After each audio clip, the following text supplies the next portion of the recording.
Good evening, ladies and gentlemen, and welcome to tonight's APUSH Review Hangout. Now, this is kicking off APUSH week, which is really kind of in full swing now. The exam's going to be on Friday. And the first thing I'm going to do, I'm going to be taking questions and doing a little talking on the Civil War and Reconstruction. But I want to make sure that first I let you know what I've got going on this week to help you. Okay, so let's go ahead and talk about that. Now, everything is available at tomrichey.net/APUSH. Okay, so a lot of things that I've got available for you, and I've got a lot of broadcasts, products, other great stuff. So if you go to tomrichey.net/APUSH, then you will see that, my live hangouts play there. You can sign up for my APUSH students email list, which I'm going to be using several times this week to remind people of when I'm going live. Now, I'm doing nightly review broadcasts with the Bill of Rights Institute. So you can click on that, and then you can go to that broadcast. Actually, all of these things, you can see the archived broadcast that I've done with the Bill of Rights Institute. And all of these connect to webinars, take you to the same thing. Okay, so you can go to, if you watch session 4, it'll take you to their YouTube channel. The Bill of Rights Institute has a YouTube channel, and you can see the webinars we've already done.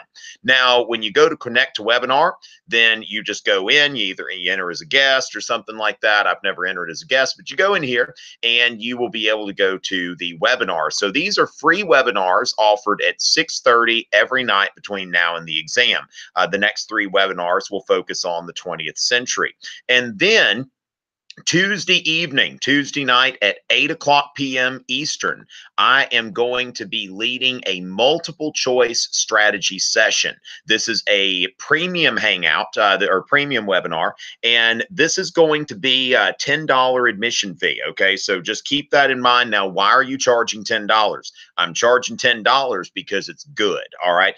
Most of the stuff I'm doing this week is absolutely free. This is something I'm charging for because it is really good stuff. It has helped a lot of teachers and students to approach the stimulus-based multiple choice, which of course is set up to appear difficult, but once you understand all of the rules and all of the snares that they've set for you and how to get around those things, then it makes it a lot easier to do the multiple choice. So that's going to be Tuesday. That's tomorrow at the time of this, but you may be watching this later. So it's Tuesday evening, May 8th, at 8 p.m. Eastern, the multiple choice strategy session. Now, you can also see my full broadcast schedule for the week. So tonight I'm doing the public broadcast on YouTube, Civil War and Reconstruction. And tomorrow, see, every night between now and the exam, I'm doing a free APUSH prep webinar with the Bill of Rights Institute.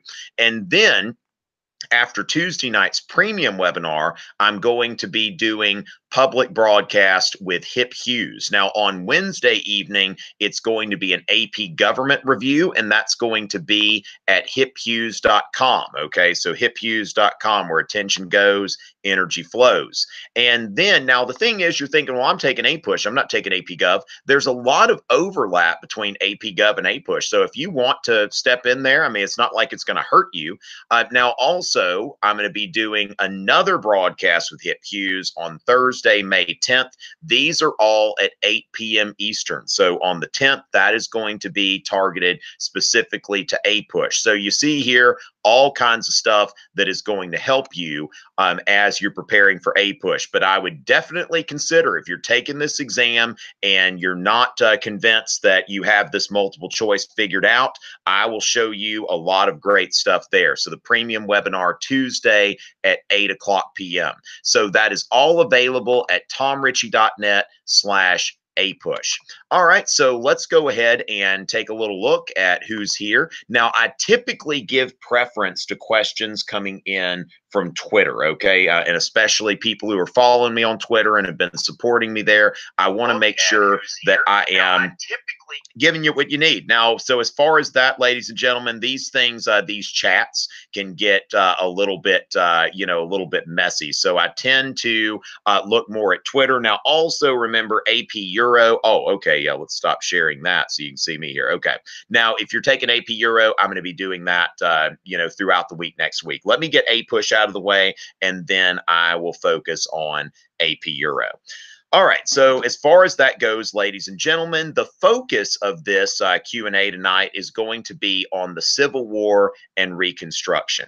All right. So as far as that goes, who knows? I definitely recommend taking the class if you're going to take an exam. But if you want to self prep for APUSH or AP Euro, there's certainly a lot of good stuff online for it, and I've created some of it. All right. Yes, Simran, you can get more help. I'm going to be doing the multiple choice strategy session Tuesday evening. That's going to be a premium webinar. So let me go ahead and go to Twitter and see what's waiting for me over here. Now, remember, priority is going to be given to questions about the Civil War and Reconstruction. All right, so let's see if anybody's asking me any questions yet or anything like that. And if nobody's asking me questions, I'll go ahead and just kind of start on some things there. Now, I've already done a Bill of Rights Institute webinar on the events leading up to the Civil War. Okay, so first of all, let me go ahead and pull this up here. And we'll go ahead and take a look at some things. All right. So as far as that goes, all right. So we've got, let's see, I'm project this in just a little bit. Okay. All right. So first of all, let's go into the advantages. Now, Mr. Bett's class has a great music video on this, on the North and the South and the Civil War. He performed this live yesterday in Miami, and it was pretty awesome. Tell your friends we're out here tonight, ladies and gentlemen. So as far as the advantages, okay, so when we look at material advantages in 1860, now the North had 2 times the population of the South, had about the same amount of farm acreage. Both the North and the South had quite a bit of farm acres. Now, when you start to see, you think about what do you need? You need population, you need soldiers, you need food, you need stuff, you need manufacturing workers. Okay, so what we see here is really, in a lot of ways, the triumph of Jeffersonian agrarianism in the South, and considerably more manufacturing in the North, 6 times the amount of manufacturing workers, and then also 2.5 times the amount of bank capital. So the South has less population, much less manufacturing, and then significantly less bank capital. So less men, less manufacturing capacity, and less capacity to borrow and raise money than the North. Now, the thing is, though, we don't want to go in with the idea that, okay, it was inevitable that the North was going to win the war, okay? Because sometimes, you hear people say, oh, there's no way the South could have won. It was just overwhelming odds. But there are some advantages that the Confederates had. Now, they had military leadership, especially early in the war, and not just the leaders, but also your average Confederate soldier was more likely to have handled a rifle before going into battle or something like that. Okay, so certainly more prepared for war at the outset than the Union. Home field advantage. The Confederates are defending their own territory. They know the land. That's certainly something that gives an advantage. Also, that their objective is defense. So, the North, in order to win the war, the Union has to basically conquer the Confederacy. Whereas all the Confederacy has to do is to get the Union to give up fighting. And this is something that's really important if you want to kind of synthesize this with Vietnam, because in Vietnam, the United States had, more money. It had, a lot of troops committed, a lot of really advanced technological weapons. But at the same time, when public support eroded in the United States in 1968 following the Tet Offensive, the United States had to start pulling back in Vietnam. And so if the Confederates, things would have gone differently for the Confederates in the first few years of the war, and especially in 1863, then perhaps they could have achieved that objective. But that was not achieved, that the Union did win the war, but it was not inevitable. Now, high stakes, the Confederacy knew that, it wasn't just a matter of going home at the end of the day. Whereas if the North gave up fighting, nothing changed for the North. The Confederacy, a lot would change if they lost, and it did. Now, the thing is that, the South has got to when they've got to fight a short war. Okay, so as far as that goes, and remember, this is important as well, that the primary objective of the Union in 1861 is to preserve the Union. That Lincoln brings the slavery issue into the war, with the Emancipation Proclamation. But now the Union was equipped to fight a longer war than the Confederacy. And the Union war plan was known as the Anaconda Plan. And so, as far as that goes, I know you think first of Sir Mix-a-Lot or Nicki Minaj or something like that. It's kind of hard for me to mention this with a straight face, but you look at the Anaconda Plan, and what does an anaconda do? An anaconda tightens up, okay? An anaconda constricts. And the whole plan here that Winfield Scott came up with, that a lot of people ridiculed at first because they thought, oh, the South's just gonna, this Confederacy is a joke, and we're gonna be able to take that down just in a little bit, almost like the Whiskey Rebellion or something like that. But Winfield Scott took it a bit more seriously. And so first, there would be a naval blockade of the South. That's one, advantage that the Union had. The Union had a better Navy than the Confederacy. Second, they were going to capture Richmond. Now, as far as capturing Richmond, even though it seems like, well, it's not really that far from Washington, it really, there is. Yeah, I mean, that ended up taking 4 years till the end of the war. And then the third thing is that the Confederacy needs to be cut apart. The Union needs to get control of the Mississippi River. And that's what Grant does in the West. So these are going to be the three things that, that really become part of the Union's grand strategy. And while you hear a lot about Robert E. Lee scoring a lot of victories in Virginia, the war was pretty lopsided toward the Union in the Confederacy.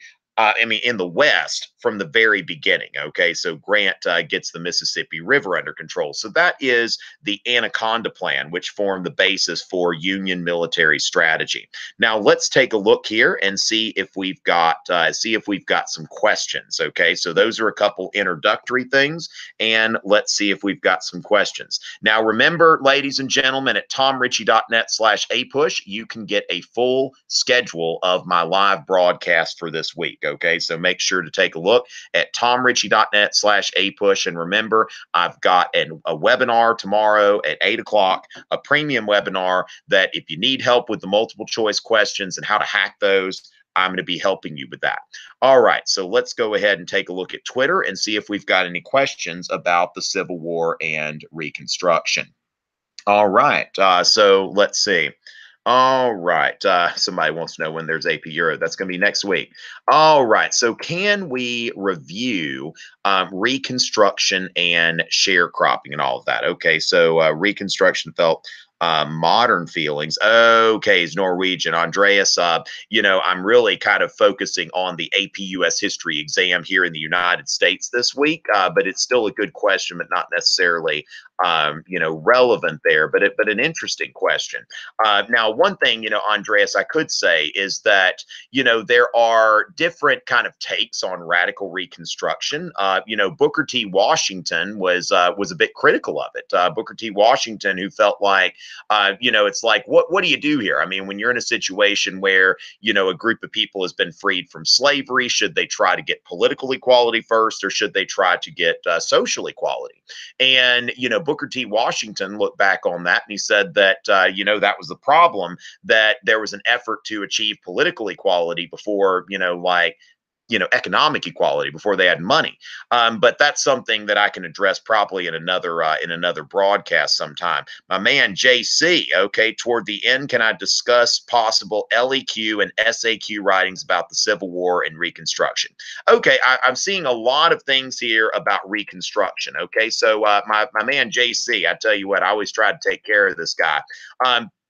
And so as far as that, what we need to note is presidential Reconstruction versus radical Reconstruction. And presidential Reconstruction is the Reconstruction plan of Abraham Lincoln and Andrew Johnson. Okay, and let me go ahead and project something here that what we could do here is looking at like an LEQ, JC. If you're thinking about that, let me take a quick look here and go over what we could see possibly as a comparison prompt. Okay, so let me go ahead and set this up when we're thinking about presidential and radical Reconstruction. Okay, so let's see, let me just get this all set up here and then I'll project that screen. So we're going to look at presidential and radical Reconstruction.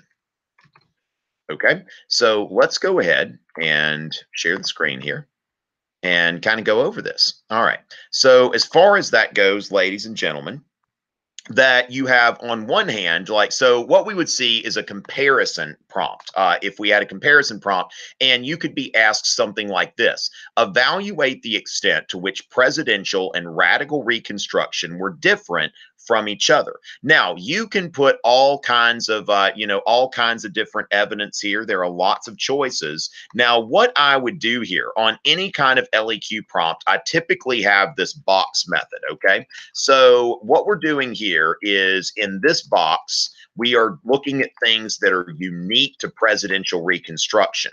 And so here we would have unique to radical Reconstruction, and over here in common, okay? So this allows us to set up this comparison and to try to get complex understanding so that we can, score as many points as possible. So when we're thinking about presidential Reconstruction and radical Reconstruction, then what I would say here, presidential Reconstruction, we're thinking about Lincoln's Reconstruction.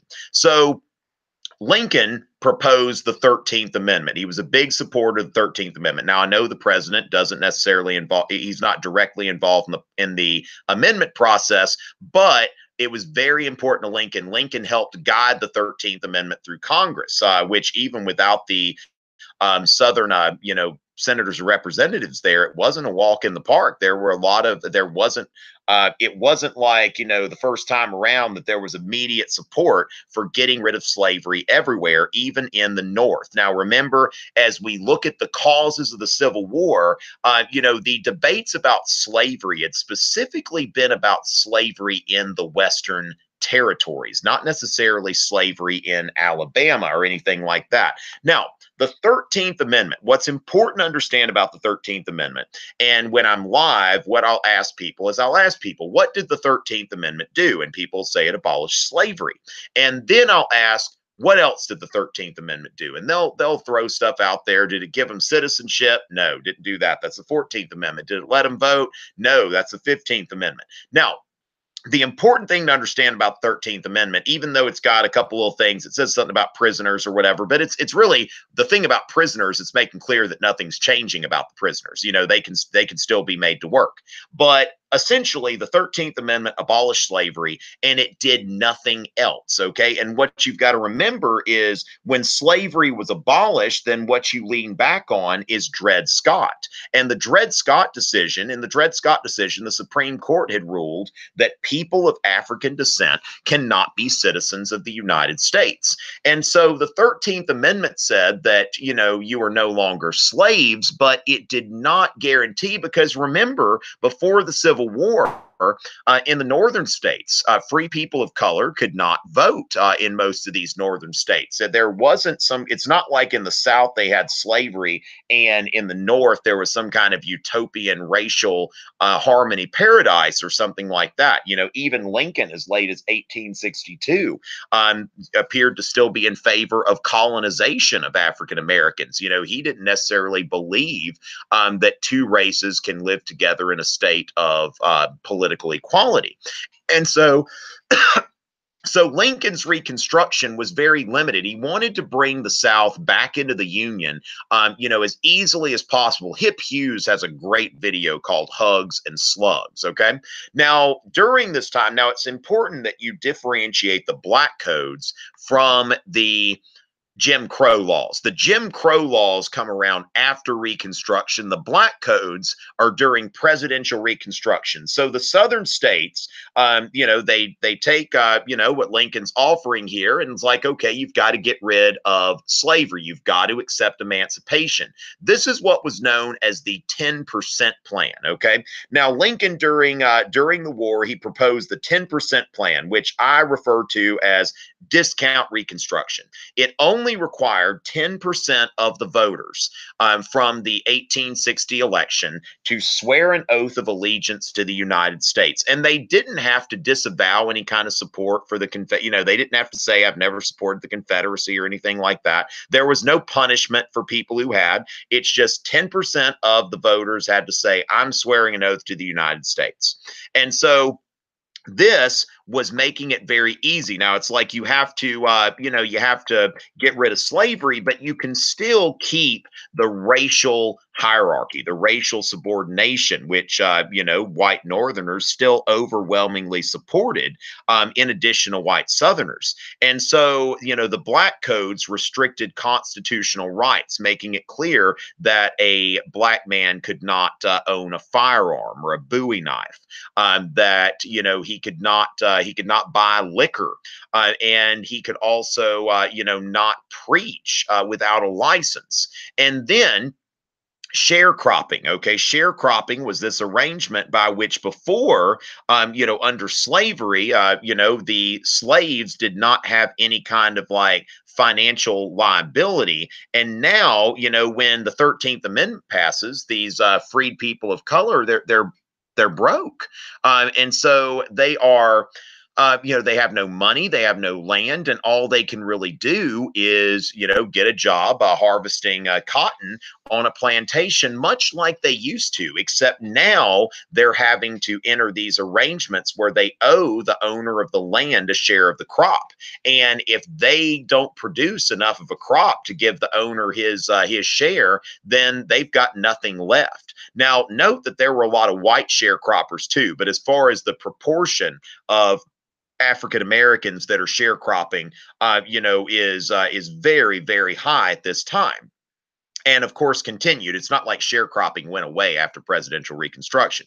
All right. So what happened was the 13th Amendment abolished slavery, and in all, for all practical purposes, it did nothing else. Now, the radical Republicans. Now, Lincoln was always, part of this moderate to, I don't think it's a stretch to refer to Lincoln as a conservative. He was anti-slavery, but at the same time, he did not want to shake up the Southern society at its foundations. Now, the radical Republicans, who were typically not political allies of Lincoln, they tried to run their own candidate in 1864 because they felt that Lincoln was too moderate, that that his views were unacceptable. They championed the 14th Amendment and the 15th Amendment. And so what you've got here is social and political equality for freedmen. Okay, so they are, I think probably political equality would probably be a better word here. Political equality and voting rights. Okay, so the 14th Amendment is pretty complicated. It's got a few things here. First of all, with the 14th Amendment, you've got birthright citizenship. Everybody born in the United States is a citizen, so that gets rid of Dred Scott. Then there's something in there about equal protection of laws, which we see in, Plessy v. Ferguson and Brown v. Board. The 15th Amendment, now in the rest of the 14th Amendment is really punishing Confederates, making sure that people who'd held high positions in the Confederacy could not vote. That, if somebody had supported the Confederacy monetarily, that they would never be able to collect on that debt. And so you've got political equality for freedmen and voting rights, which were not part of the deal for presidential Reconstruction, which left these matters in the hands of the Southern states. All right. So that was the, Lincoln and Johnson, and then going with the radical Republicans. Now, we could go into similarities here. Now, both presidential and radical Reconstruction, they're trying to put the country back together. They both amended the Constitution.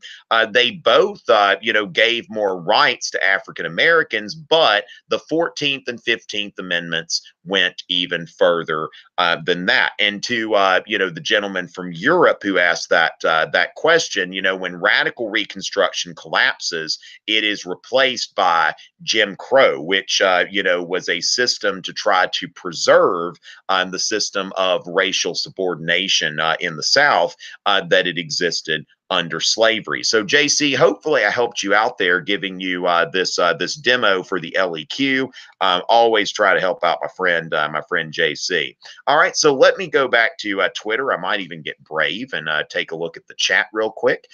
Ladies and gentlemen, remember, when you go to tomrichey.net/APUSH, I've got a multiple choice webinar happening tomorrow, and you'll want to consider that. All right, so that's going to help you, but also I'm going to take some questions tonight that are going to help you, and I'll keep broadcasting for a little longer.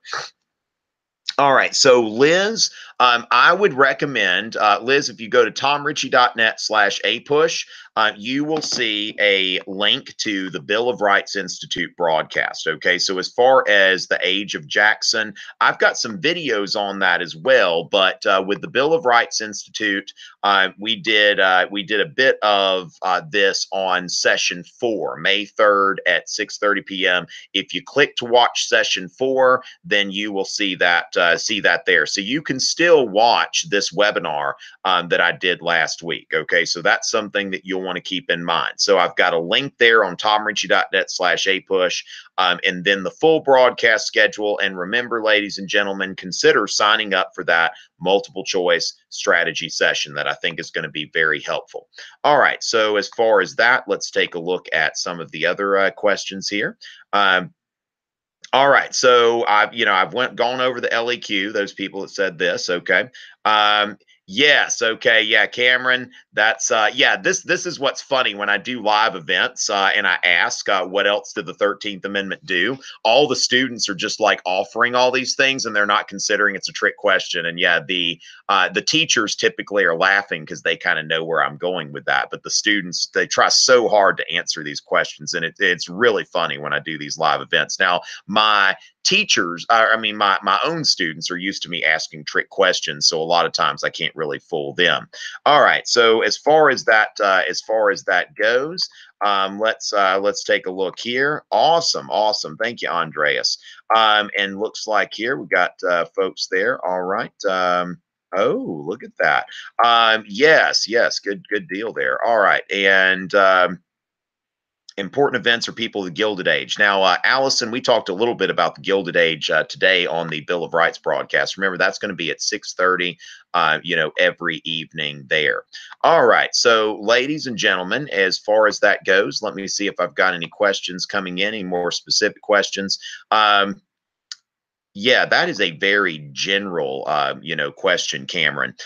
So let's try to make those kind of specific. Now, one thing that I think, as far as I would say that is, remember that in 1860, the Republican platform called for free soil, basically to stop the spread of slavery. And that's another difference between, like, you think about Lincoln's faction of the Republican Party and the radical Republicans, that the radical Republicans are really, they're trying to reform society very quickly, which is something that, that was something that maybe wasn't the best thing for business. And so, Lincoln's wing of the Republican Party was much more business friendly.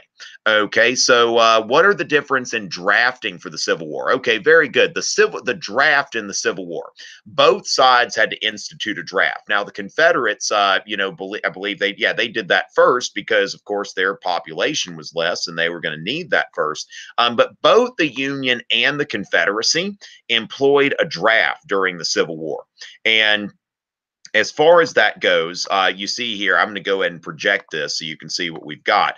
This is the classic rich man's war, poor man's fight. All right. So you look here and you see that, the Confederate draft passed in 1862.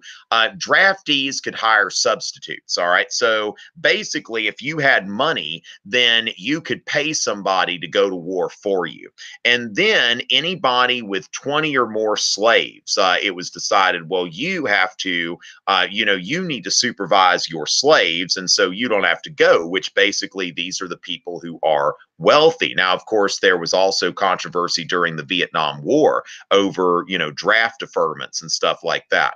All right. So, and then the Union. Okay. So the Union in 1863, also a draftee could hire a substitute. Okay. And then, or they could pay $300 to exempt. Now, these are 300 pre-Federal Reserve dollars. This is like paying $6,000. So if you're somebody who has $6,000 just lying around, then, you can exempt the draft. And so what happened here is a lot of people were, were upset about these drafts. Now, especially in the North, where you have some larger cities. Now, in the Confederacy, you had a much more rural population. So, it's a little bit harder to have a riot in a place that, is rural.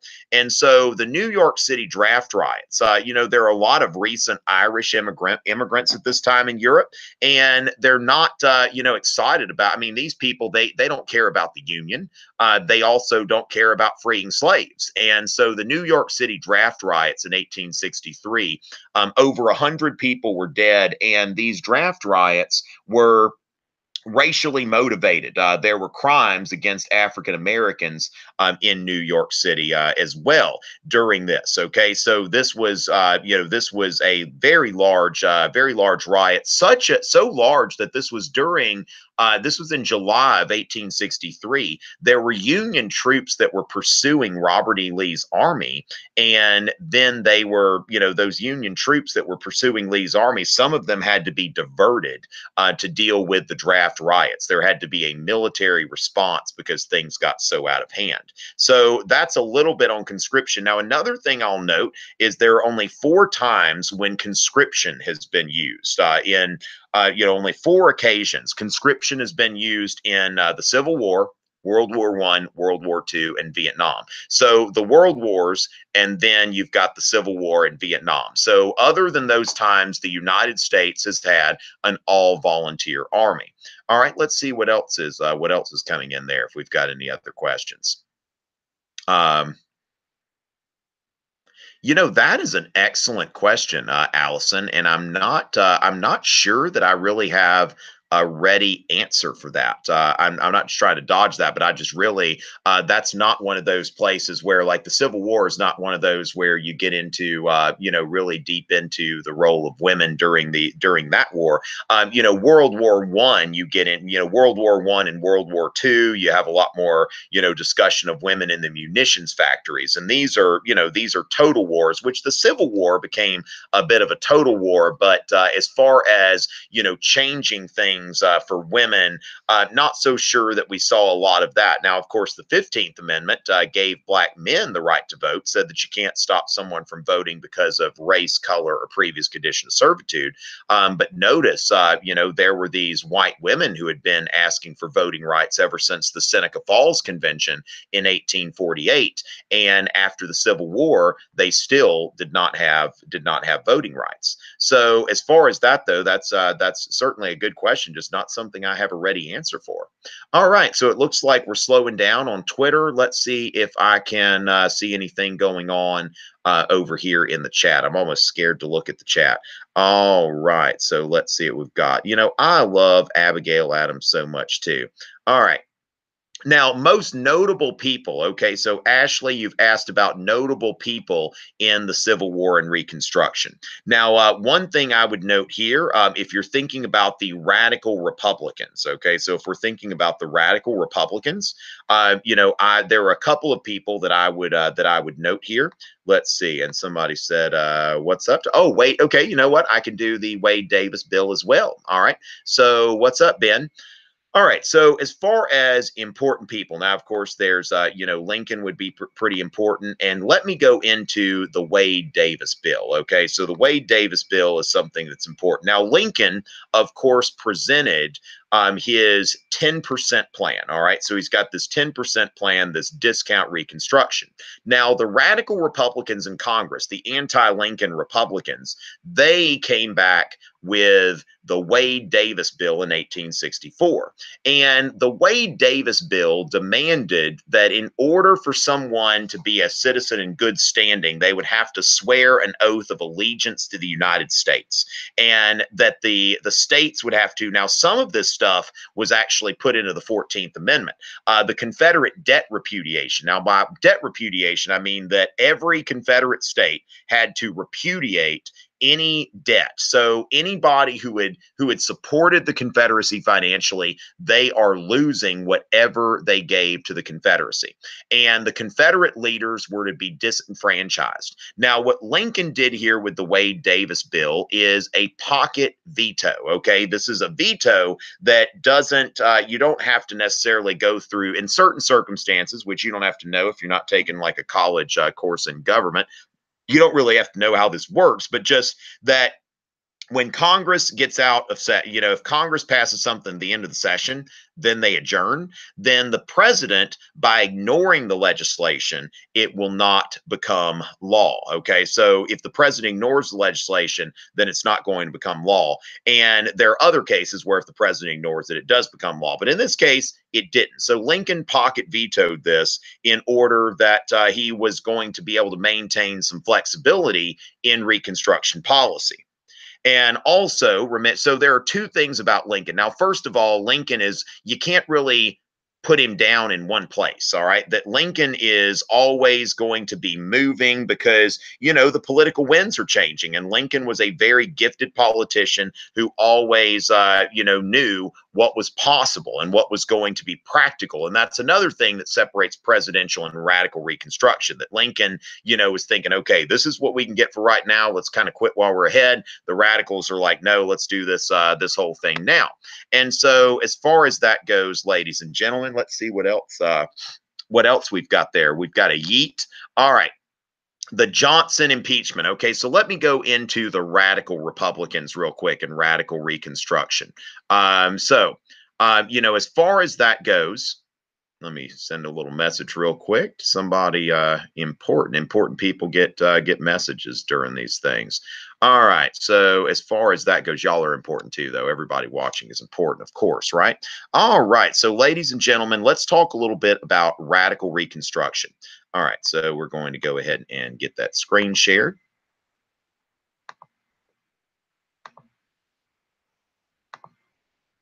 All right. And looks like my fonts aren't really working right on there, but we'll see.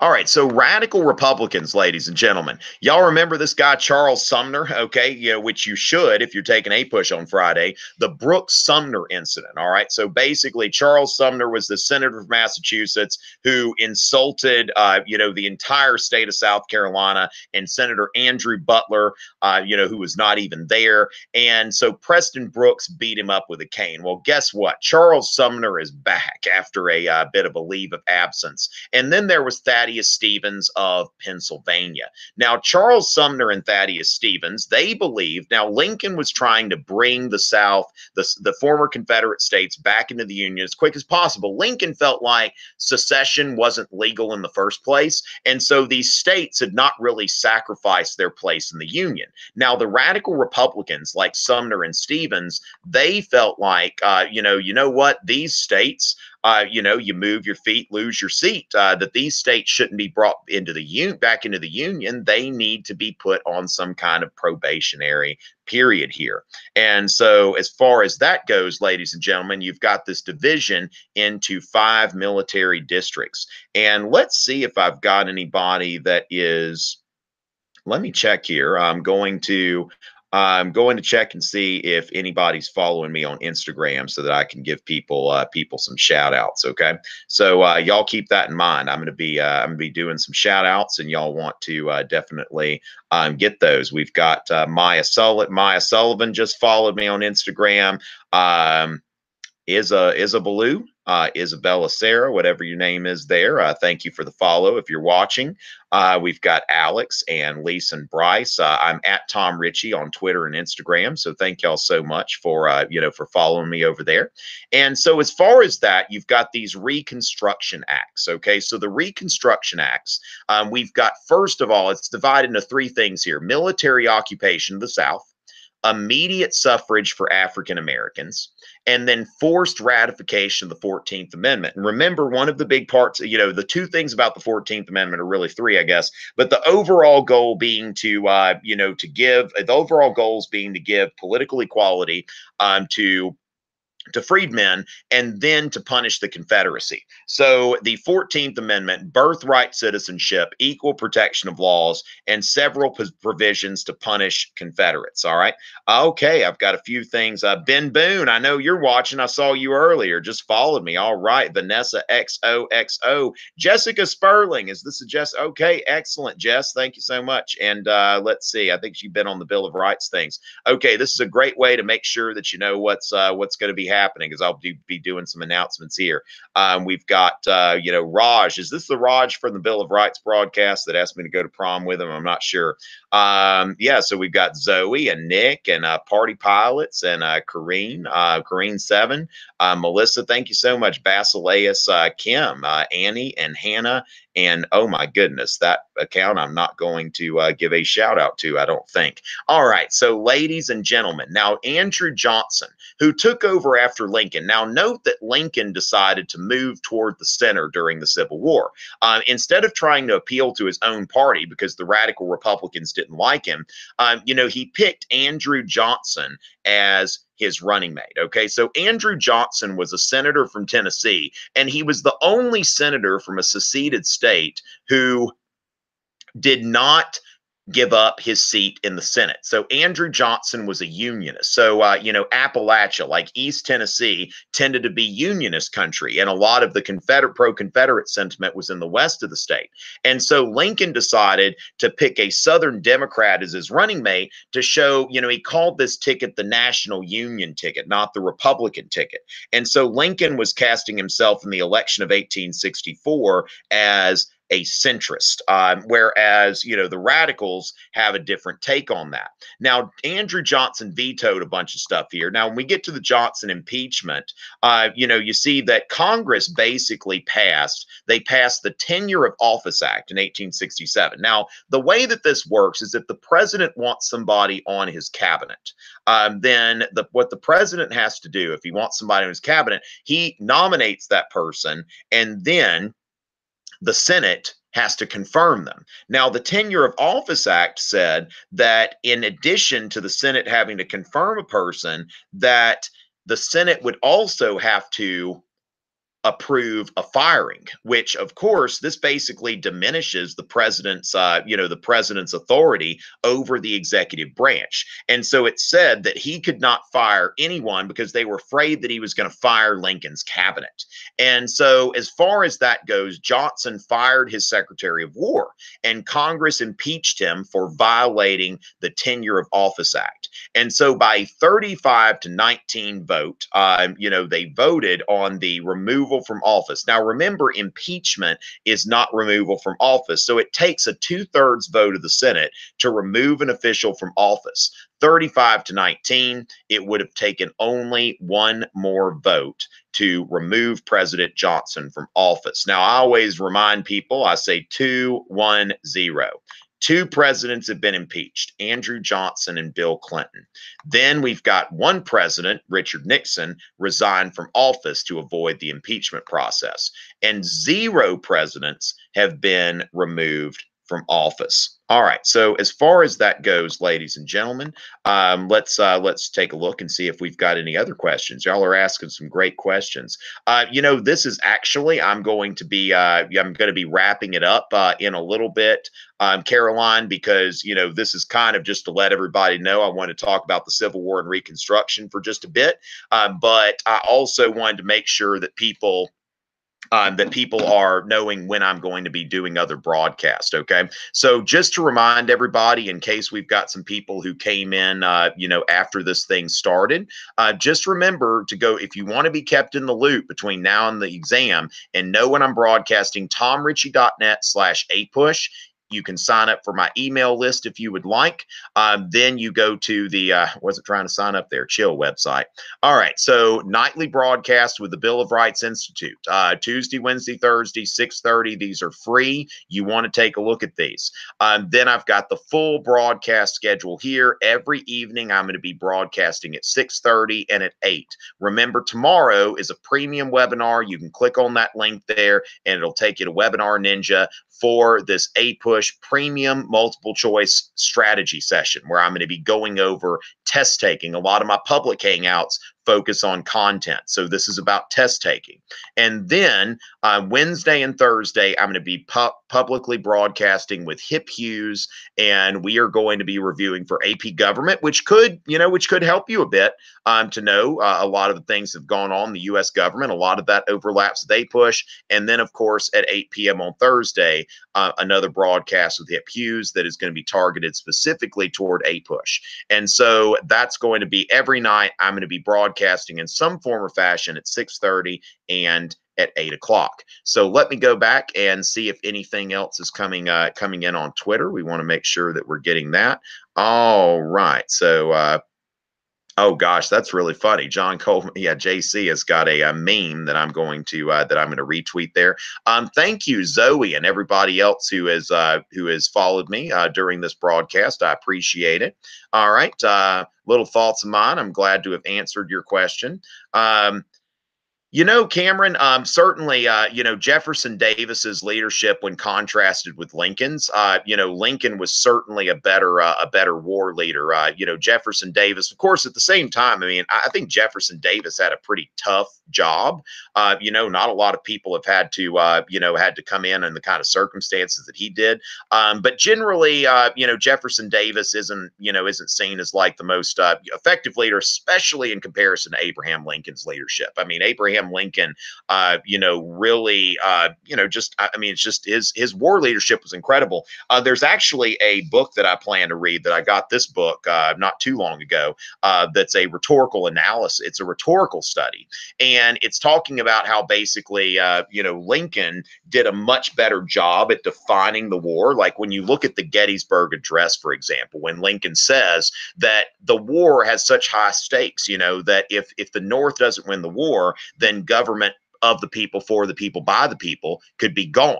And, Jefferson Davis never really managed to, give the war a higher purpose than Confederate independence. It's like, okay, well, what's really at stake here? That Lincoln did a much better job, with the oratory and giving the war meaning, for the North. So I think that, certainly Lincoln's war leadership, was head and shoulders above Jefferson Davis.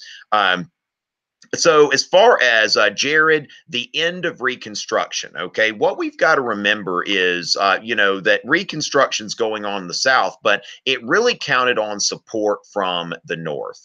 And so what happened here is that, basically, a lot of people up North, they saw that, well, it looks like, there's here's something, Miss Banowitz actually told me, you should take a look at some political cartoons. So you know what? Why not? Let me show you a couple cartoons from the same person, from Thomas Nast, okay, who was the political cartoonist for Harper's Weekly, which was a Northern Republican paper. So first of all, I'm going to show you a cartoon from 1865.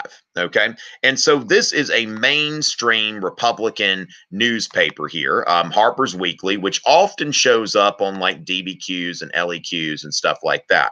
Now, as far as that goes, ladies and gentlemen, let's take a look here. So Thomas Nast in Harper's Weekly is asking a question here immediately after the Civil War. Franchise and not this man? And what we see here is we see a black soldier who has lost a leg in the war. And, now this is not radical Reconstruction. This is mainstream Republican, like, hey, couldn't at least the veterans vote? You know, if a black man fought for the Union, fought to preserve the Union, shouldn't he get to vote? Now, Abraham Lincoln, in his last public speech, he said, you know, personally, I would like to see the veterans vote. Personally, I would like to see, as he called it, some of the more intelligent among the black population vote. But Lincoln said, that's not up to me. Okay, that this is up to the state to determine who's going to vote. You know, so Lincoln wasn't going to try to force that on the state, but there were people who were like, hey, couldn't we at least let the veterans vote? I mean, this guy lost a leg. I mean, come on. And you see this 19th century ballot box here. Anything that has to do with like politics, you tend to see this little thing here. That's where they voted. Now, same cartoonist. Now, going from 1865, let's go to 1874 and look at the same cartoonist. Now, this is Harper's Weekly, a Republican newspaper. So in 1874, what we see here is Thomas Nast has got this, you know, this cartoon that says colored rule in a Reconstruction state. Now, this isn't Democratic propaganda. This is a Republican newspaper. And we see here that these black men in the legislature are about to fight each other. They're yelling at each other. There's this white man that's just like, oh my goodness. There's another white man about doing a face palm or something like that. And then you have Lady Liberty up there. Let us have peace. And so what happened here was that, you know, even moderate Republicans in the North were weary of, you know, I mean, the war had been over for a decade. And, you know, a lot of people just did not support the goals of the radical Republicans, which, you know, were focused on racial equality.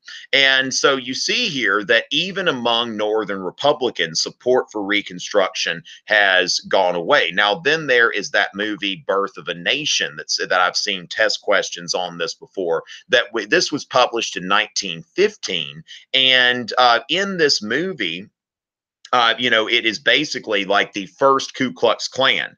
The deeds of the first Ku Klux Klan were glorified as, you know, saving, you know, returning the white, you know, the rule to the more civilized white race and whatnot. So the assumptions here, and this really had a role, this movie had a role in the development of the second Ku Klux Klan, because the first Ku Klux Klan ceased to exist after Reconstruction, just disbanded. And then the second Ku Klux Klan comes around after that. All right, so ladies and gentlemen, let me then go back here and see if there are any quick questions before I wrap this up. Thank y'all for watching this evening, by the way, and I hope y'all will be checking out some other broadcasts, you know, with Bill of Rights Institute and everything else. So it does look like things are slowing down, but I will be here to help you. Okay, I definitely will be here to help you, and hopefully y'all have gotten some. Oh, somebody wants me to dab. You know what? I can try to accommodate that. So let me see if I can get this, and y'all can take whatever screenshots y'all want or whatever. All right, so let's see.